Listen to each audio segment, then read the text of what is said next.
యానాం పరిధిలోని ఐలాండ్లో gas pipe leak అయింది. దాంతో అర్ధరాత్రి భారీగా మంటలు ఎగిసిపడ్డాయి. ఈ ఘటనతో సావిత్రి నగర్, గిరియాంపేట, ధర్యాల తిప్ప గ్రామస్తులు భయాందోళనకు గురయ్యారు. విషయం తెలుసుకున్న అధికారులు గ్యాస్ను ఆపివేయడంతో పెను ప్రమాదం తప్పింది. నైనా ఇలాంటి ప్రమాదాలు జరగకుండా అధికారులు చర్యలు తీసుకోవాలని స్థానికులు కోరుతున్నారు.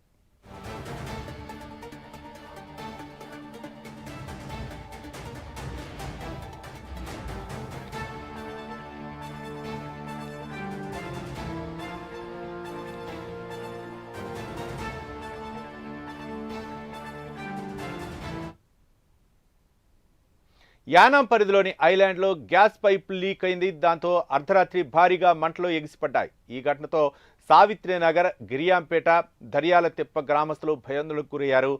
విషయం తెలుసుకున్న అధికారులు గ్యాస్ను ఆపివేయడంతో పెను ప్రమాదం తప్పింది. ఇకనైనా ఇలాంటి ప్రమాదాలు జరగకుండా అధికారులు చర్యలు తీసుకోవాలని స్థానికులు కోరుతున్నారు.